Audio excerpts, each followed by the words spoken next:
Okay. Welcome back to the WSU Democrats Podcast. My name is Ethan Bishop. I'm the president of the organization. I'm Vaughn. I'm the vice president. Oh, I'm Micah. I'm a joining member. I'm Claire. I'm also a member. And today we have a very special podcast for you. We're going to be talking about the Minnesota attorneys quitting from the U.S. Okay, I need to say that again. We got the Minnesota attorneys quitting. We got the situation with Greenland. We got ICE's arrest quotas. We got Iran, as well as Trump's Board of Peace for Gaza. So Vaughn helped us out with the script for today because my computer is a piece of shit and didn't want to work earlier. So yeah, take it away. All right, so this has happened a few days ago or last week, but we have Minnesota attorneys, federal prosecutors. 6 of them have quit, resigned in protest against the DOJ, wanting to investigate the widow of Renee Good instead of the ICE agent who killed her. A national poll done by Quinnipiac University shows that 53% of people believe the killing was not justified, while 35% believe it was. So that poll alone just shows that, people are taking their sides and there's still such little information out there. But that poll alone shows that there should be an investigation into the ICE agent if his role of, deadly force was justified or not.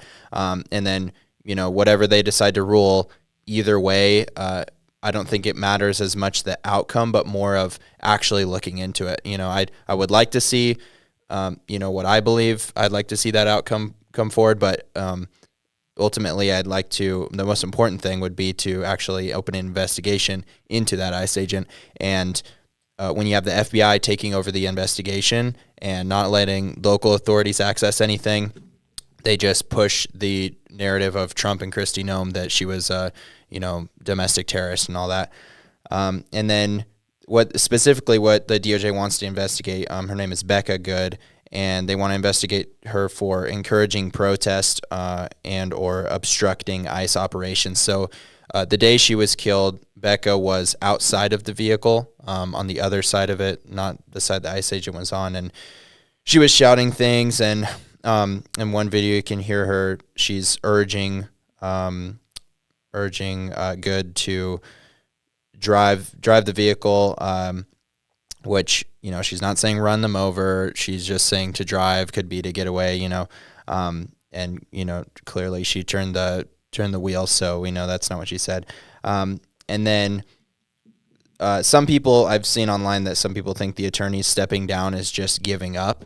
And that's not what we need in this climate. We need to fight back. But when it comes to the power that these federal prosecutors actually have, resigning is actually arguably the most they could do in this situation.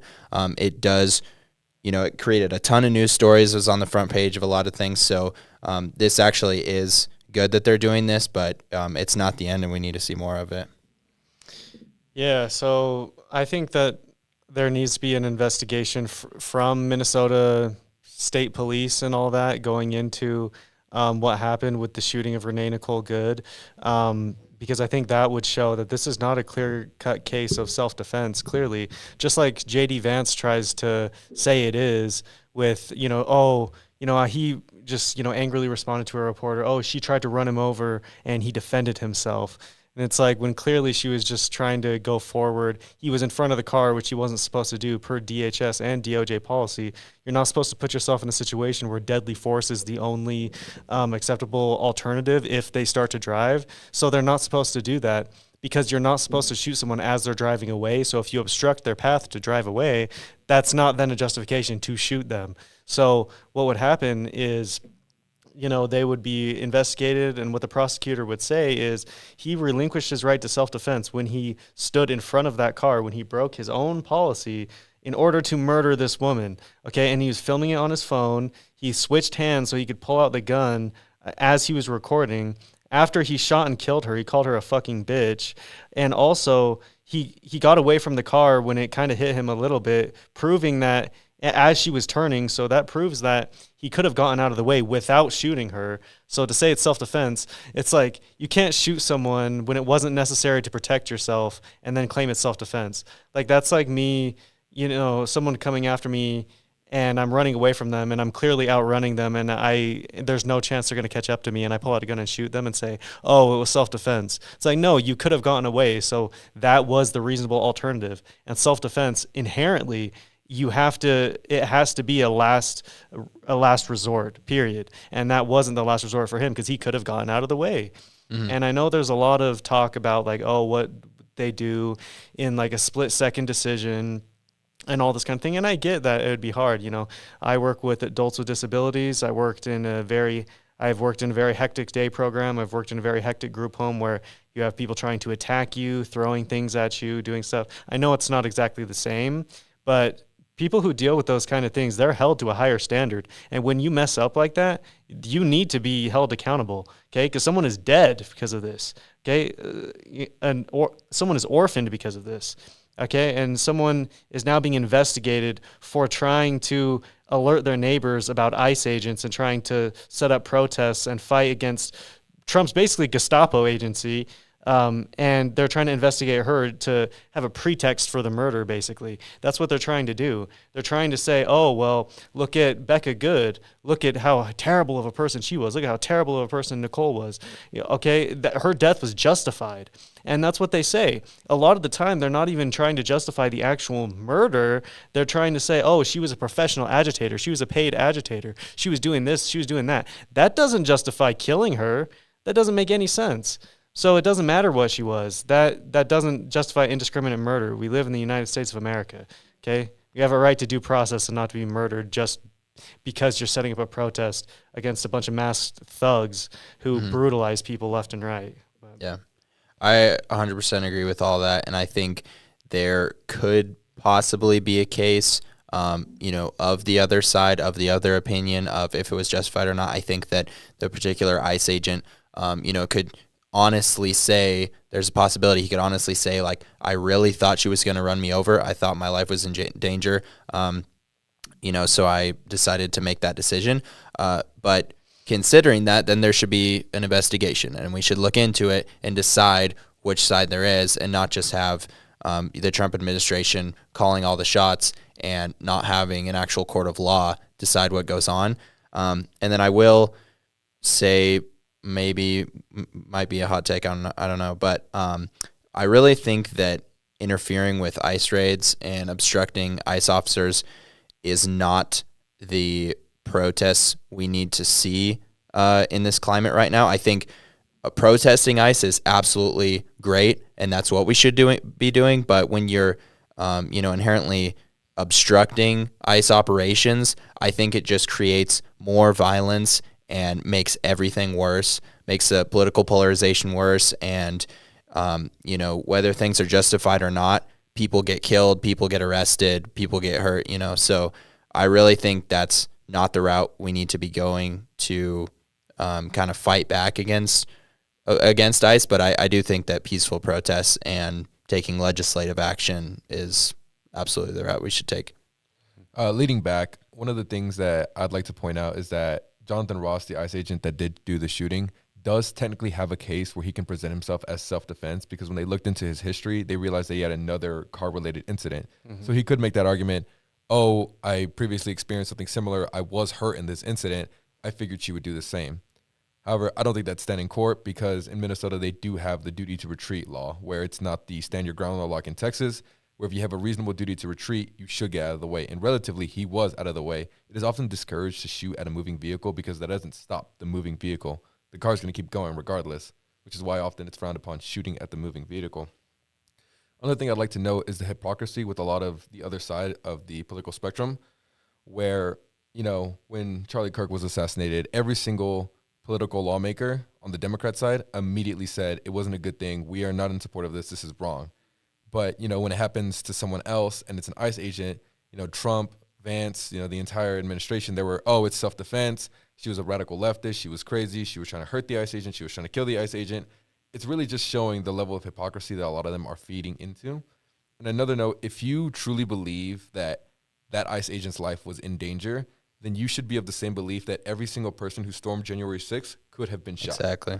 But if you don't believe by that doctrine, that you think that January 6th was mainly peaceful and you think it was an okay thing for the people to storm into the Capitol, then you cannot support that this woman was, killed.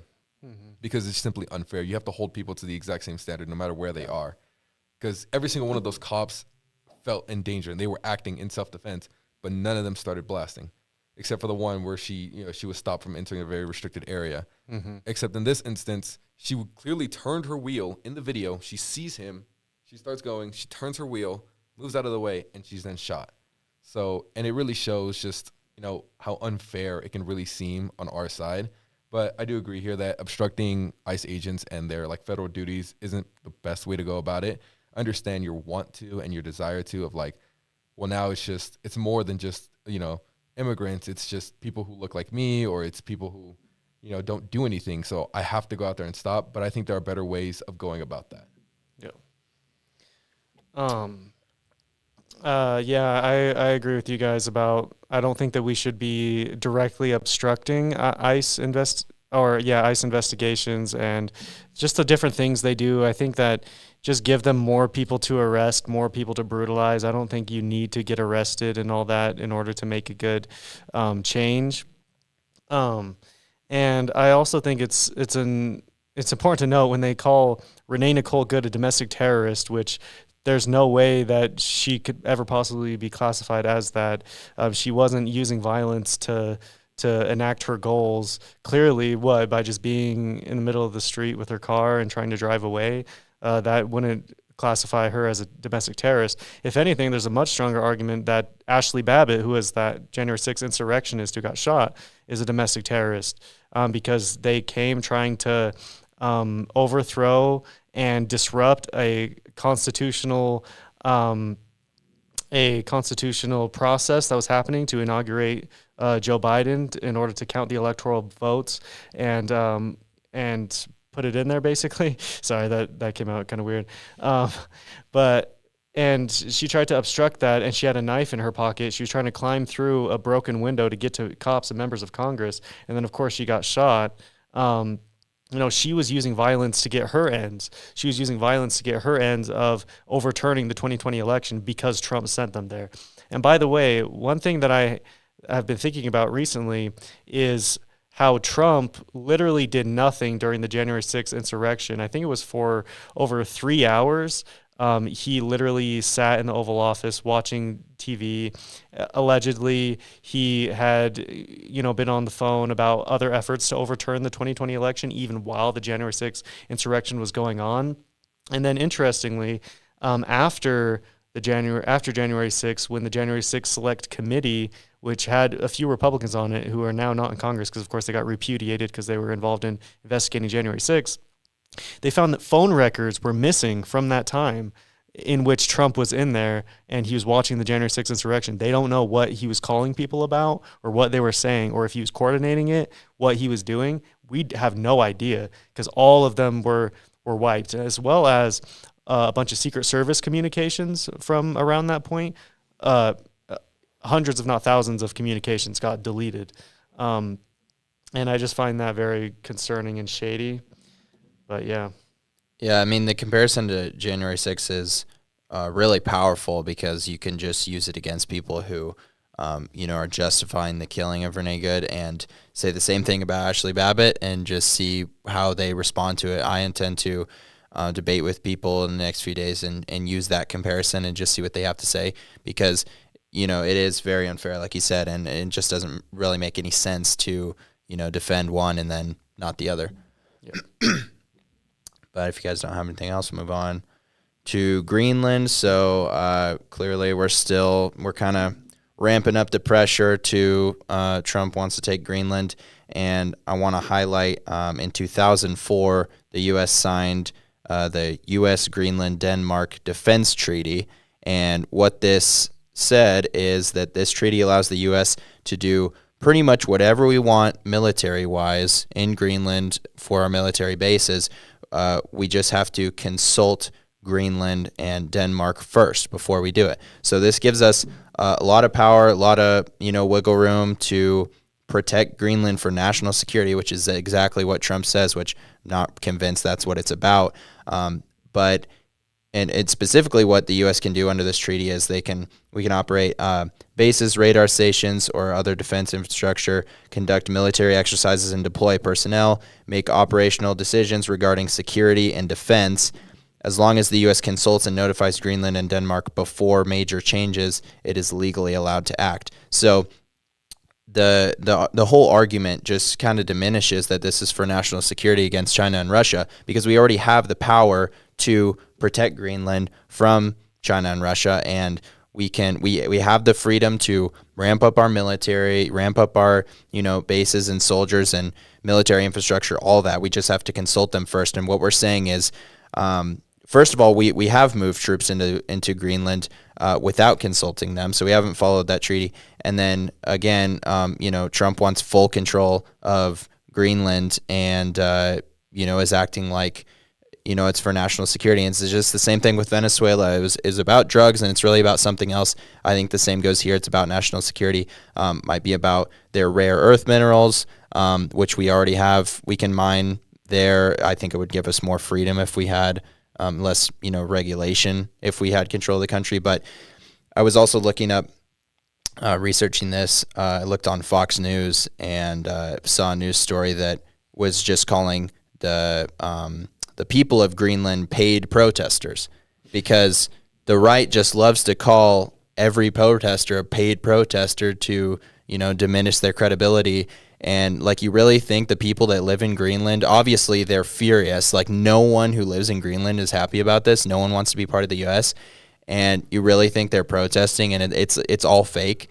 I think it's so funny that the right always talks about fake news, but they put out the most fake news, the most propaganda, more than the left, more than anyone. So I think it's really hypocritical. Yeah, I think that this is very reminiscent of, when Hitler was just taking over different swaths of territory and all that. And then when he finally invades Poland, and then that sets off the reaction from the world powers and all that kind of thing. I think that Trump is going to reach that point. I think Venezuela was nothing, because a lot of people, even on the world stage, probably thought that was justified, because Nicolas Maduro being such a horrible dictator and all that. Even then, a lot of them saw how that could have repercussions for China and Taiwan, or Ukraine and Russia and all that. But that was really as far as the concerns went. Now with Greenland, if Trump just takes it over by military force, I think we're going to see a serious faction being created where the U.S. is alone. I used to think before Trump came into power the second time that it would be Trump allied with Russia at the very least. Now I think it might not even necessarily be that. It would just be the United States alone, because they're using, Russia's going to attack Greenland and take it. China's going to take Greenland. So I think he's going to keep that up and not necessarily ally with, I don't want to even say that, because he could ally with Putin, just maybe not as forcefully as I would think beforehand. But I think if he does take serious steps to acquire Greenland, we're going to see a serious response from Europe as far as economically goes. Obviously, the United States is in debt, to a lot of different countries, including European countries, who could dump a bunch of bonds and send the American economy into a tailspin. But that being said, because they're so reliant on us, that could send their economies into a tailspin as well. So they probably won't actually do that. They could, but their hands are kind of tied. So it'll be curious to see what kind of consequences we'll get for this, other than just a bunch of European leaders saying, I condemn the United States for this, which is going to be a sad day when you're seeing all of these world leaders saying, I condemn the United States for an act of war against their neighbor, Greenland, who doesn't deserve that. And it's all just because a small man wants more power. I think that's all this is. Okay, he wants Venezuela. He wants Greenland. He says he wants Gaza. He wants Iran. He wants all of these different countries to govern, to make part of the United States, so that he feels like a bigger person, or that's his legacy. I expanded the United States. Now we have more states. Look at all of this territory we've acquired. That's kind of what I think he's going for there. I also want to say another point about Russia and China and why his argument doesn't make any sense is that Russia and China are not going to take Greenland. They're not going to interfere because they know that just wouldn't work. I mean, first of all, they would anger the United States and the UN, and it's just like it doesn't make any sense. They're not going to get involved, so that's just another point. And then also, I think absolutely we need to see other countries condemning us for our actions in Greenland and possibly future actions. But I also think we need to see more than that. And just like you said, dumping bonds and, people like us are going to pay the consequences for that sort of thing. But, that's what we need for Trump to actually face consequences and, make him think twice before this kind of similar opportunity comes up in the future. And he realizes he's not the strong man that he wants to be, and he just can't do whatever he wants. And then I've heard some people say that, because the United States is the most powerful country in the Western Hemisphere, we kind of, just by that fact alone, we have the right to own the entire Western Hemisphere and to annex Canada and annex Greenland, and just because we're the most powerful. But, it's 2026. We have democratic processes. People have to vote on stuff. You have to have meetings and negotiations and treaties and, all these fair deals. And it's not like, the playground when you're 5 years old and someone has a toy you want to play with, and just because you're bigger than him, you push him over and take the toy. Like, it's so barbaric and it's just so like immature that we're going about it in this way. I'd like to point out that, as you stated, it really feels like Trump is just a bully to these other nations, because it's very clear that it's just his ego, where we see him attaching his name to a bunch of things that aren't his, like the Kennedy Center. Sure. And he just truly wants himself to be like this great American figure where he made America great again. But it's really just his ego talking, where he thinks, oh, Venezuela has the most oil. No, I'm here saving them from their dictator. The oil just happens to be a coincidence. Oh, Russia and China, they want to take Greenland. Well, I'm going to take Greenland first to defend it from from Russia and China. Oh, what do you mean there's the most like minerals there on the planet? No. I care about protecting Greenland. Obviously, we see through this lie. He's just conveniently going after these nations. And we are by far the most powerful nation there. And technically we could take it. It's just unfair. I believe the poll went out that was 85% of people who lived in Greenland didn't want to be part of the U.S. And it was like 6% yes, and the rest were undecided. Like, the people have outwardly spoken, oh, we do not want this. Yet Trump's thinking, no, you really do want it. You just don't know it yet. Like, it's a really bad mentality to go by. And the president himself is being very arrogant and egotistical when he goes about it. And I believe as of 30 minutes ago, when he just got off live, his words were, you'll find out, when he was asked on how they planned on acquiring Greenland, which is very suggestive of military action or forceful action. And going prior a few days, he put a 10% tariff on our own allies, on all NATO nations, which are our allies. He's alienating us from the rest of our allies, people who are supposed to have our backs in these major events. He's like, no, you're not supporting me. 10% tariff. It's really unfair, and it's just really cruel to see what the president's doing to these other nations. I think luckily it'll be harder to go forward with Greenland as it was with Venezuela, because in Venezuela you saw the citizens there were obviously really happy to see Maduro gone, but it's not the case in Greenland. Not everyone, 85%, are very against it, and they're out there protesting, and you have the UN, talking about threats, and we'll see what happens. And also for PR, I mean, the people of Greenland, other than the indigenous there, are white. So it's going to make it a lot harder. With Venezuela, I think they just thought, oh, that's like a lot of the Republicans are like, oh, that's like a Central American, like S-hole country and all that. And they don't really care about it that much. Whereas with Greenland, there's actually a lot more Republicans even who don't support acquiring Greenland. Like, you can even look in like the Fox News comment sections on Facebook and stuff like that. You'll see a bunch of boomers in there. Like, they're like, oh, here's like, oh, yeah, he didn't get into art school. Now the modern version is he didn't get his Nobel Peace Prize and all that. So now he's trying to just conquer all this fucking territory and all that. And they just see it as what it is, which is literally just a child trying to get more toys to play with. I think that's a perfect example. So, yeah, I just think it's ridiculous. I think that Trump needs to stop his aggression, and it's not going to work out, okay?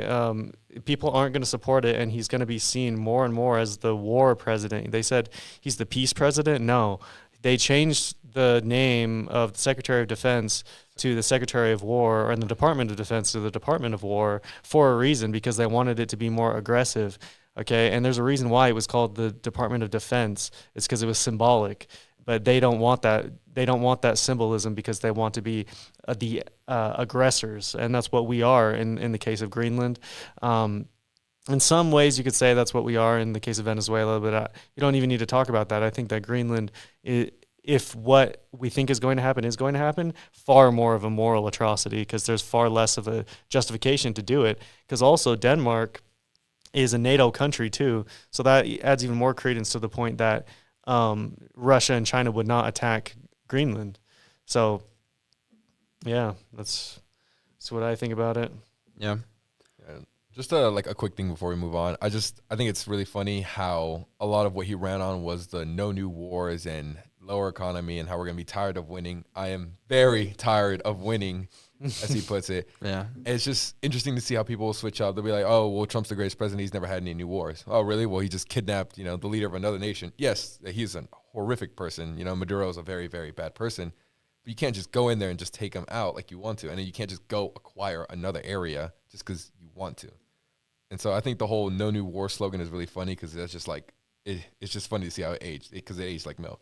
Yeah. And according to him, he stopped 8 wars, which is just the funniest thing ever. But, you saw, I think there was some top official from Greenland or Denmark who put out on, I don't know, some social platform that they want to set up a call with Trump and negotiate things and, just talk about the future, how they're going to go about it.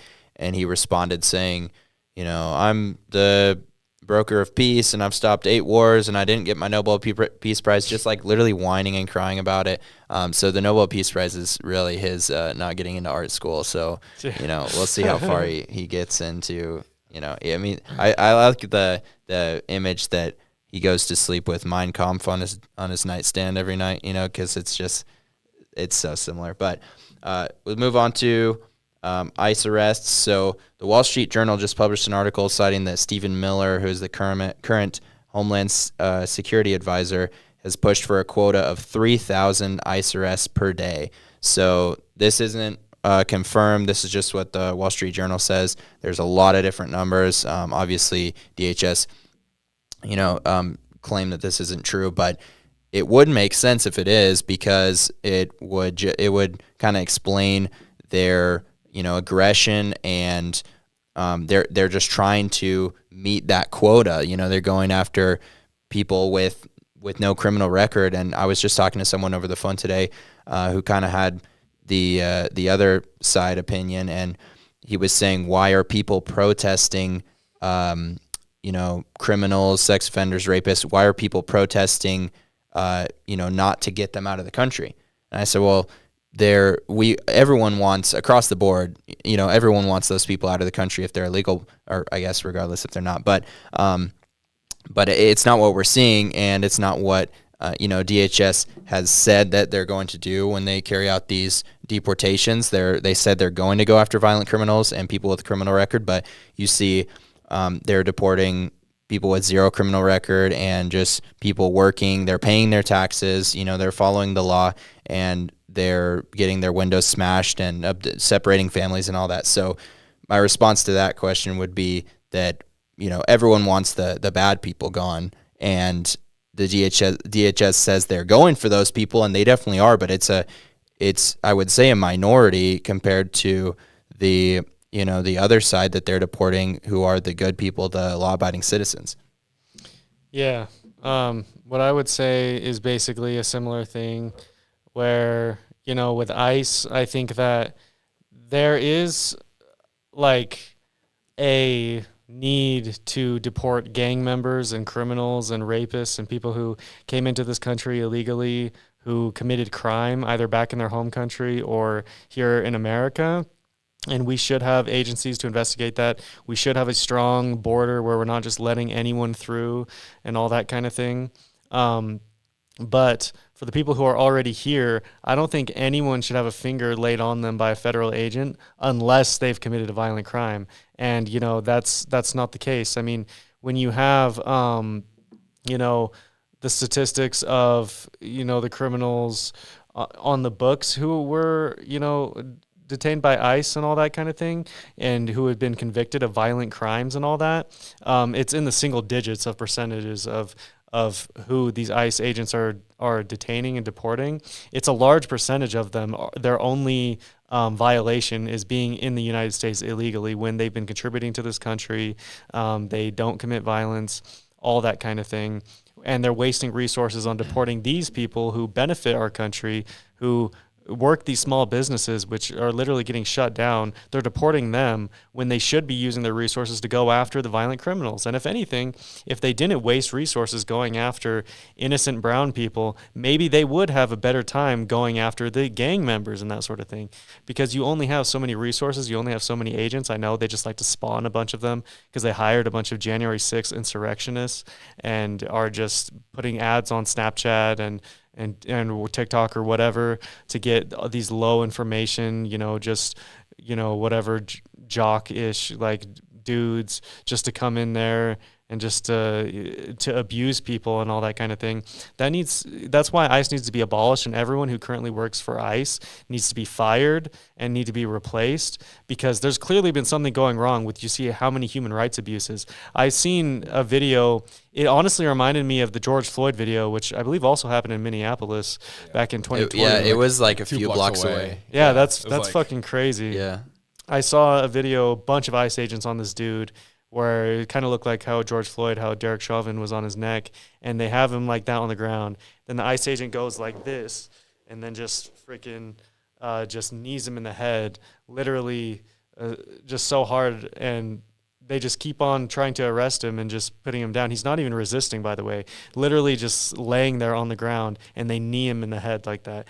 And that's not the only case I've seen. I believe I saw a video of an ICE agent spraying pepper spray into a moving car, like he's literally driving past, and he's spraying it into it. It's like, how is that safe? Okay, it's just like shooting into a moving vehicle when you're going to kill the person or seriously injure them. What do you think is going to happen to that car?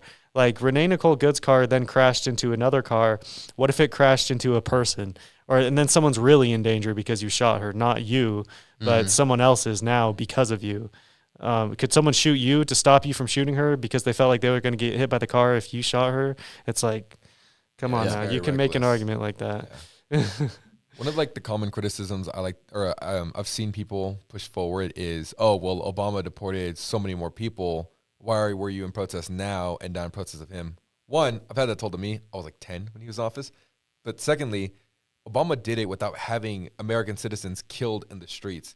And in his famous speech, his exact quotes were, "Felons, not families, criminals, not children, gang members, not a mom who's working hard to provide for her kids." So that's chilling to look back at that. Yeah, it's kind of crazy. Well, that's one of the things I really like to see, that Obama, yes, he deported more people, but he did it in the most safe and ethical way. You know, that guy that came up to our tabling, he was criticizing, he's like, well, Obama did it more. I was like, yeah, okay, but he did it in a safe manner where he offered that 5-year program where if you hadn't committed a crime and you passed a background check in 5 years, you would go on to get, an easier path to citizenship. And that was one of the great things that Obama had. And now obviously the next few administrations did away with it. But it's interesting to see the difference between how it is done now and how it's done then. Whereas you said if they had put more effort into actually getting these criminals, they would have, an easier time and they wouldn't be facing such resistance like how they are. Yeah. Something I've seen on TikTok, and I think it's a little funny, is when people will be like, oh, well, we need to go get them because they're not paying their taxes. So we'll use the tax forms to go get them. Oh, we need to go get them because they're taking advantage of our, our systems here. So we're going to go at the job site to go get them. Like, oh, we don't want, kids, being born here. Or we want them to do the legal channels to get here. So we'll get them in front of courthouses where they're about to get the legal pathway citizenship here. Like, it's just so hypocritical to see how they're performing their duties as opposed to how Obama handled it. So that's just one of the things I like to see more than anything, was just that polarization between how it's done then and how it's done now. And what also another point that guy said specifically was that we didn't have social media like it is today back then during Obama. So, everyone can see all these videos online of all these things that ICE are doing, and we didn't have that back then. And I mean, I see what he means with that point, but you would also see in the news if someone was shot in the face trying to escape an ICE officer. You'd see in the news if a veteran was deported, all these families being separated. You would see that, and we just didn't then because, like you said, he did it ethically. There's a lot of protesters that I saw a video of one guy who got shot with a pellet gun in the eye, and I think he's blind now. And then, you have people being pepper sprayed in their car and then going to crash into something else possibly. But these are people who didn't necessarily instigate. They were peaceful protesting. But on the other hand, you can't get them mixed up with the same people who, an ICE agent is trying to follow his duty, go about his job, and you have a protester that's standing physically in front of him and blocking his path and not letting him do his job. And then when the ICE agent shoves him out of the way and the protester starts fighting back and then he's detained, he goes online saying all this stuff, they arrested me unlawfully and it's not justified. And you just don't take it to that extent, stay out of their way. We're already seeing peaceful protesters get shot. So really, don't, get really, like I was saying, impede their operations. So, and then another thing I wanted to kind of create a comparison to is towards the end of last year, specifically in the last month, a lot of people I knew were getting traffic tickets, and obviously they were justified: speeding, running red light, whatever.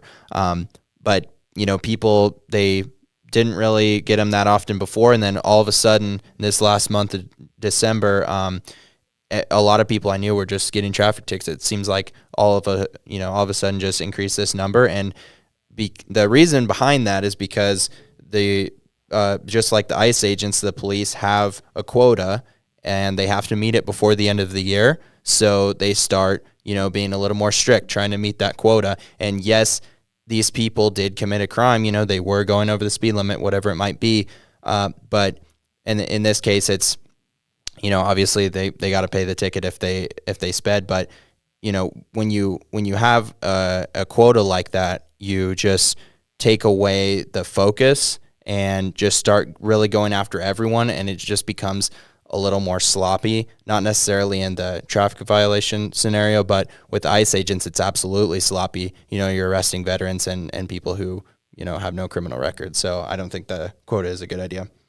Yeah, I think that's definitely disgusting when they're like, oh, yeah, we just have a certain amount of people we need to arrest. Because if your only weapon is a hammer, everything's going to look like a nail. So you're going to be arresting people for no fucking reason, for stupid-ass shit. Like, I had a guy who was in a class. I was in a training for work, and I had never met this guy before, and he was a cop. And he said that, like, he was asked by the instructor, oh, yeah, like, how does your normal day go? And he was like, well, and he's like highway patrol, and he was like, I just perch up and I just look for people and try to pull as many cars off the road as possible. And it's like, that's really your mentality, is that you just want to get as many people, like ruin as many lives as possible. Obviously that's hyperbolic, but you're trying to make them pay super high tickets just because you think that's part of your job. It's like, your job is to enforce highway safety and to ensure that people aren't speeding and doing things that could kill someone. Your job isn't to nitpick and just say, oh, I'm here just to stop people. No, that's not your job. Your job is to maintain public safety. And when you're constantly pulling people over like that also, that can be adverse to public safety as well on a highway. So I just wanted to bring that up. But. Yeah, no, that's good. So now, not a ton to say on Iran, but tensions are escalating. Protests are ramping up. There's, we talked about last time, the Iranian government has put in place an internet blackout to kind of squelch the protests and the exposure that they're getting. And we have Trump on one hand calling for regime change of their leader, who's been in power for, I think, 4 decades. And then you have their supreme leader saying to Trump that the hand that America extends out to them will be cut and their world will be set on fire. That's what their supreme leader said. So it's not looking good, but hopefully we stay out of it. This is kind of Israel's war, and we should be involved with it as little as possible because Benjamin Netanyahu kind of, not necessarily, kind of owns Trump, has a lot of power over Trump. We will probably see some sort of involvement. But yeah, it's looking like another regime change. Didn't work last time. It's not going to work, or probably not going to work with Venezuela, and definitely not going to work this time with Iran. Yeah, and again, I'll just keep repeating what I've been saying, which is Iran, as far as the leadership and all that, is terrible. And I think that there's been many human rights abuses. Women's rights is definitely, squandered there. LGBTQ rights. You have extreme religious rule in Iran. Lack of freedom of speech, obviously. They're literally going door to door to try to get all these satellite devices and all that, because people have been smuggling images and videos out to the outside world because they're trying to stop the internet completely. So this is something that I would say, in the ideal world, I would say that Trump and the United States maybe should get involved in, because I think it's terrible what Iran is doing. That being said, it's just disingenuous, because I don't think you should be doing really almost, like, this might be a hot take, but I don't think you should be really doing almost anything for other countries unless it is necessary for your safety and security, your country's safety and security. You shouldn't be doing anything before you help out the American people and the people who you actually represent. So focus on healthcare. So how about, instead of how Donald Trump said in the debate with Kamala Harris, he has concepts of a plan. No wonder we still have the healthcare crisis we have now, where so many people are uninsured, can't go to the hospital if they get sick. Now their healthcare premiums are going to double, or they're going to become uninsured because of the lack of Obamacare subsidies from the government funding bill, which Trump also supported reopening the government without the subsidies. Food assistance, which he tried to withhold SNAP during the government shutdown. Higher education, he didn't continue Biden's student loan program. So it's just absolutely ridiculous how he wants to, or he says he wants to help other countries when he's not even helping us, when that's what he should be doing. I think it's clear that this is just another example. I think he wants Iran, just like he wants Canada, just like he wants Greenland, just like he wants Gaza, just like he wants Venezuela, just like everything. Okay, he just sees this as another opportunity. He says, protesters, stand up and fight. Where was that energy, after the murder of Renee Nicole Good? Where was that energy back, in 2020 after the murder of George Floyd? Where was any of that rhetoric? And I'm not saying, I believe in, overthrowing the government or whatever. And obviously what Iran is doing is much worse than what the U.S. government was doing, but it's still ironic that he's so supportive of these protesters, because it fits his end of acquiring Iran, whereas the protesters in the United States fighting for human rights, he's like, no, fuck you. And he even said, when the looting starts, the shooting starts, back in 2020, which obviously I don't agree with looting and all that, but that is just a super inflammatory statement, which is going to lead to violence, completely different from where he is now, where he's actually on the side of the protesters. Yeah, that's what I think about it. Yeah, I think Trump has this, and I almost hate saying this, but I think Trump has this white savior complex where, on top of his ego of wanting to just acquire things and wanting to feel more important, he does have this sort of idea that, I'm America, I'm the most powerful, I have to go help you kind of thing, where it's like, they're not really asking for help, at least not to a major extent like that. But he still has this idea of, let me get involved, let me go help. And I'm almost had it not been Trump, had it been another president, had it been another Republican or, Biden or Obama, I would somewhat be okay with intervening. It's just knowing Trump and the nature of how he carries himself and how he carries other nations and how he constantly belittles other nations because, frankly, they aren't as important as the U.S. I don't enjoy the idea of seeing him acquiring Iran or having direct intervention with Iran, mainly because, again, as they stated, Benjamin Netanyahu has a lot of influence in American politics, and it's just going to be pushing one agenda onto our agenda, and then he's going to be like, nah, he told me to do it, but I'm going to go do it because I want to help them, is sort of what I see happening. Yeah, he's not doing it for the interest of the Iranian civilians, right? He's just doing it for whatever it might be. With Venezuela, it was oil. It's really not the interest of the people. It's just the interest of himself. not really the American people either, just the interest of himself and the billionaire class that runs the country right now. I believe Iran, it would be a lucrative target for the United States as far as oil goes as well, last I checked. Yeah. But yeah. Yeah, so moving on to Trump's Board of Peace. Have you heard about this? I have not, You have actually. not? You what? You haven't heard? No. Yeah, so he talked about it a few months ago and just had some new information on it. So Trump introduced, he's calling it the Board of Peace, and it's for post-war Gaza, how they're going to handle it politically and infrastructure, rebuilding, all that. And he's appointed himself the chairman of the board, surprise, and he's invited around 60 countries and world leaders to join this board. So far, 6 countries have formally accepted the invitation, with Canada saying they will join, but they will not pay. And that's because to become a permanent member of the board, you have to pledge $1 billion. And if you want to be a partial member, you got to spend more money. So Canada says, we'll join and help out with that, but we're not going to spend any money to be on your stupid board. So there's also reports that the Kremlin reported that Putin was invited to join the board, which I could kind of see as a good thing. I mean, if he's helping rebuild, I don't know. We'll see how that pans out. But basically, the board, what it will do is oversee post-war governance in Gaza, so supervising, non-Hamas technocratic civilian administration.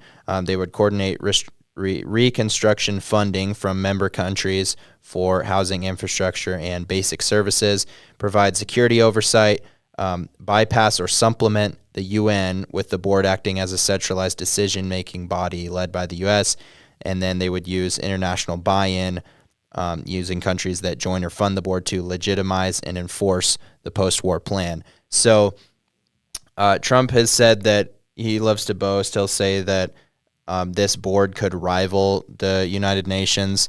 He just wants to be the biggest and the greatest. So I think that's why he said that. But I think with this, I mean, the ceasefire isn't set in stone yet. Hamas didn't agree to his 20-point peace plan, and we saw both sides violating the ceasefire. So, but I do think that if this were to go through, being led by Trump would be terrible, because it would, again, not be in the interest of the Palestinians, and it would be, they've talked about, joked, probably wouldn't be a joke, but about, beachfront property on Gaza, and just doing it the completely wrong way, kind of similar to back in, I can't remember, I think it was 2020, Lahaina, Maui, Hawaii, they had a bunch of fires.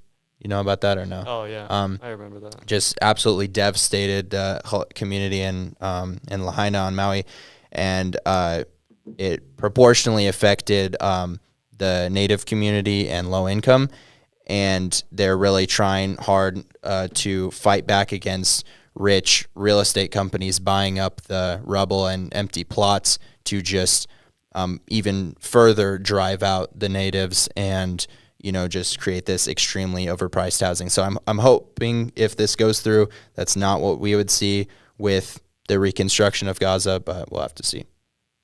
Yeah, I think it's obviously just disgusting how they just see whatever opportunity they have for world conquest and they just kind of go for it. I think on its face, it's not necessarily a bad thing to create a peace board for the reconstruction of Gaza and add all these countries into it and all that. I definitely don't think he should have appointed himself as the chair of it, just because Trump is a moron, and I don't think that he's qualified really to do anything besides maybe be the prison cook, like when he's in prison for his 34 felonies, as well as all the other crimes, as well as crimes against humanity he's committed. I think that, there should be someone else as part of it. Maybe a president or prime minister of a European country would be better for this case. And I definitely think that with Gaza and Hamas and all of that, there needs to be some kind of representation for the Palestinians at the table. Absolutely. That's like at the time you kind of have to talk to Hamas because they are the elected government of Gaza. They were elected in 2005. and so they govern the Gaza Strip, and they are who a lot of the Palestinians respect and all of that. And that's who they look to for leadership, even though Hamas is just a violent, murderous terrorist organization. You know, I don't want to talk about it like it's black and white, because obviously Israel has repressed the Palestinians and done many things that will, inspire that violent resistance to Israel. But at the same time, I don't think there's any justification for violence, the likes of which we saw on October 7th, where we saw literally paragliders going into a music festival, celebrating peace with young people, not any different from you and I. And yeah, people were shot and killed and raped at gunpoint. Sexual violence was engaged in. There's a special UN report that confirmed that. Because there's some people on the left that try to deny that sexual violence is engaged in by Hamas. No, it is. Just like how Russia engages in sexual violence in Ukraine. Hamas's goal is to humiliate Jews and to destroy the state of Israel and to destroy America as well. Destroy anyone who isn't, that doesn't hold their radical extremist views is what is written in their charter, is what they support. So I definitely don't support Hamas. And I would say that there should be some other, like the Palestinian Authority, I think they're called, and other entities that maybe could represent Gaza, or maybe even just choose a Palestinian influencer or someone who isn't pro-Hamas, but they have support of the Palestinian people. That's who we need on the board, because they can actually come to some kind of agreement to where people can say, oh, they negotiated this. Oh, and that's why this is in here, this is in here, this is in here. And it's because they actually understand their people. We need someone to negotiate on behalf of the Palestinians. That's not Hamas. But yeah. Yeah, I think when you have people like we spoke with Tyler Farnsworth, that's his name, right? Tyler Farnsworth? Yeah. He said that when you have a heart attack, you don't go to the mechanic, you go to the doctor, right? Because they're the specialist and they're going to be the one to actually help you, because they know what they're talking about. And when we just spoke with Dakota Worth, he kind of echoed that same, comparison. And I can see this as well with Hamas and with the illegal aliens that we're deporting is, just like people think, or a lot of people say that you're defending the criminals, you're defending the Hamas terrorists. No, we're defending the innocent Palestinians. We're defending the innocent civilians here who have no criminal record and their lives are being torn apart. So there is that difference where a lot of people on the right kind of fail to see, and they also don't like to acknowledge that, like you said, Israel has committed the exact same crimes against humanity as Hamas has. And I won't name any names, but a special someone was tabling in the Union with a sign that was pro-Israel and all about October 7th and how terrible it was. And I told him, I was like, well, what about the events after October 7th? Israel has done the exact same terrible acts. And, the war in Gaza has it's the largest number of child amputees worldwide in history, just terrible things. And they're supporting this all because they just justify, because they did October 7th, you can then do the exact same thing and far worse. So it really doesn't make any sense. Yeah, just be glad you're not in purgatory of where I was when I was talking to this girl that her dad was born in Israel, and she was like more like libertarian, she said, but she was like for Israel and all that. And that was kind of hard talking to her, because she was always like, oh, well, what they do to Hamas, is in response to what Hamas did to them, and also for how concentrated the population is in Gaza. How Israel, they do things like, it's called door knocking, where they basically they use a way to let them know in a building before they actually blow it up. They engage in a myriad of tactics like that to try to lessen civilians' casualties. So what she would tell me is like, oh, well, this operation has had the least casualties per, like, I don't know, tactics of warfare engaged in. She said something like that to carry out this war. So it's actually not as bad as people say.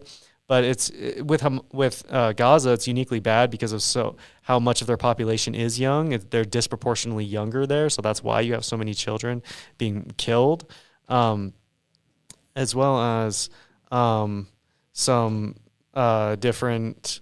Dang, that messed me up. Yeah. Unless they got knocked off there. Yeah, I don't know. Well, one of the things I'd like to say is that, Israel also has committed some of these like really bad, I forgot I need to talk into that, like really bad atrocities, like that pager attack that they did. I mean, that was insane, where like the pagers would blow up, and it was teachers, it was doctors, it was, first responders that had that happen to, and not just like, military members. And so I understand that Gaza is a very bad terrorist organization. I mean, they're horrific. And when we saw the ceasefire, that video blew up of them executing people in the street who were pro-Israel. I mean, it was horrible. But the idea of having a peace board almost sounds like another occupation. And on paper, it does sound like a good idea.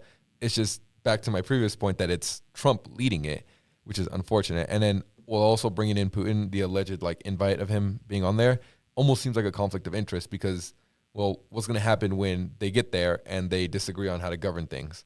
Well, then obviously the people of Gaza have to suffer again. It's the innocent people there that have to suffer again. And so it's just continuous, okay, well, Hamas is taking over. Now Israel wants to take over. Now we're throwing in a quote-unquote peace board led by Trump where he wants influence there. And I do agree that it's a little skeptical, especially with one of Trump's friends, Kushner, saying it's good real estate with that beachfront property. So it's almost like iffy on whether or not it's a good idea.